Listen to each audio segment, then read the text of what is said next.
வணக்கம் நண்பர்களே.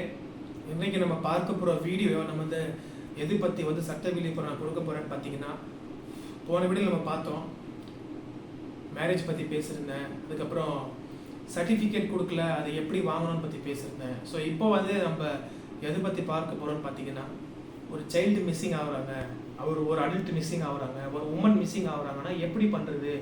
இப்போ ஒருத்தவங்க காணாமல் போயிடுறாங்கன்னா என்ன ப்ரொசீஜர், என்ன ஸ்டெப்ஸ் எடுக்கணும், காவல்துறை கிட்ட போகணுமா, கோர்ட்டு போகணுமா, கமிஷன் ஆஃபீஸ் போகணுமா அப்படின்னு பார்த்தீங்கன்னா, ஒருத்தவங்க மிஸ் ஆகிறாங்க முதல்லனா எப்படி மிஸ் ஆகிட்டாங்க, அவங்கள கால் பண்ணியிருப்பீங்க, ஃப்ரெண்டு கிட்ட விசாரிச்சிருப்பீங்க, ரிலேட்டிவ்ஸ் கிட்ட விசாரிச்சிருப்பீங்க. ஸோ பல இடத்துல நீங்கள் விசாரணை பண்ணியிருப்பீங்க.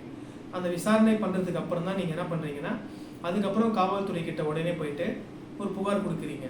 சில ஸ்டேஷனில் என்ன சொல்கிறாங்கன்னா, 24 ஹவர்ஸ்க்கு அப்புறம் தான் நாங்கள் கம்ப்ளைண்ட் எடுப்போம், 24 மணி நேரம் ஆகட்டும், அதுக்கப்புறம் தான் புகார் நம்ம எடுப்போம் அப்படின்னு சில ஸ்டேஷனில் சொல்கிறாங்க. சில மக்களுக்கு அந்த விழிப்புணர்வு அவங்களுக்கே இருக்குது, காணாமல் போயிட்டாங்கன்னா நம்ம கொடுக்கக்கூடாது, எடுக்க மாட்டாங்க, 24 மணி நேரம் அப்புறம் தான் எடுக்கணும்னு பயந்து போவீங்க.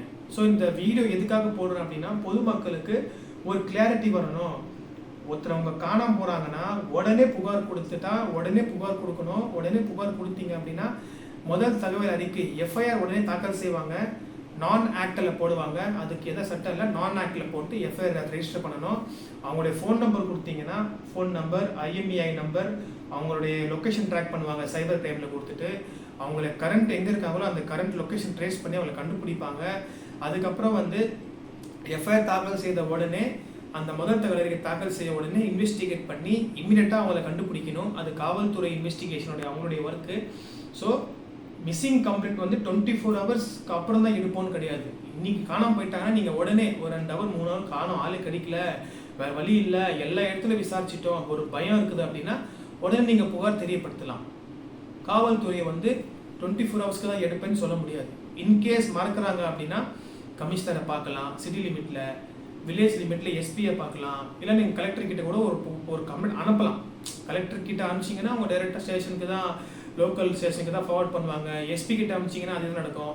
சிட்டி கமிஷனுக்கு கொடுத்தீங்கன்னா உடனே ஃபார்வர்ட் ஆகி வரும். இல்லை நீங்கள் ஏசியை பார்க்கலாம், கமிஷனரை அனுப்பிச்சோம் அப்படின்னா உடனே அனுப்புவாங்க, ஆனால் சில டைம் ஆகும். ஸோ நீங்கள் என்ன பண்ணலாம், ஸ்டேஷனில் இருக்கிற அசிஸ்டன்ட் கமிஷனர், டெப்டி கமிஷனரை பார்த்து நீங்கள் கொடுத்தீங்கன்னா இம்மீடியட்டாக ஆக்ஷன் எடுப்பாங்க. அதில் முகாந்திரம் பார்ப்பாங்க, பிரைமா பேசி இருக்குதா, மெரிட் இருக்குதா, லோகேஷன் இருக்குதான்னு பார்த்துட்டு உண்மையாகவே காணாமல் போயிருக்காங்க, என்ன மோட்டிவில் காணாமல் போனாங்கன்னு காவல்துறை அதை என்கொயரி பண்ணி இன்ட்ராகேட் பண்ணி இன்வெஸ்டிகேட் பண்ணி முடிச்சிட்ட பிறகு உடனே டீடைல்ஸில் வாங்கி எஃப்ஐஆர் கொடுத்து அவங்களுடைய ஃபோட்டோ கொண்டு போய் ஸ்டேஷனுக்கு கொடுக்கணும். மிஸ்ஸிங் யார் இருக்காங்களோ அவங்க கொடுத்தீங்கன்னு டெஸ்ட் பண்ணுவாங்க. இல்லை காவல்துறை இது பண்ண மாட்டாங்க, அவங்க எஃப்ஐஆர் போட்டு ஒரு 2 மாதம் 3 மாதம் ஆகுது, இன்னும் எங்கள் குழந்தை கிடைக்கவே இல்லை, இன்னும் இந்த உமன் கிடைக்கல, என் ஒய்ஃப் கிடைக்கல, என் தம்பி கிடைக்கல, யாரோ ஒரு கிடைக்கல அப்படின்னா ஹேபியஸ் கார்பஸ் பெட்டிஷன் நீங்கள் அணுகி அந்த கன்சர்ன் ஸ்டேட்டில் இருக்கிற ஹைகோர்ட்டை நீங்கள் ஃபைல் பண்ணிங்கன்னா, ஆட்கொண்டு மனு போட்டிங்கன்னா மிஸ்ஸிங் அப்படின்னு சொல்லிட்டு ஒரு டைரெக்ஷன் கொடுப்பாங்க.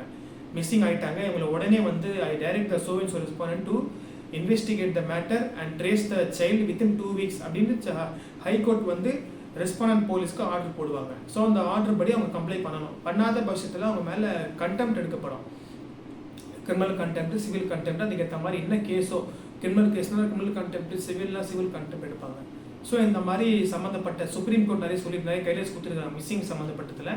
அதனால் 24 மணி நேரம் வெயிட் பண்ணணும் அப்படின்னா நிச்சயமாக வெயிட் பண்ண அவசியம் இல்லை, உடனே எஃப்ஐஆர் போடணும். என்னுடைய வீடியோ பிடிச்சிருந்தா லைக் பண்ணுங்கள், ஷேர் பண்ணுங்கள், சப்ஸ்கிரைப் பண்ணுங்கள். வணக்கம்.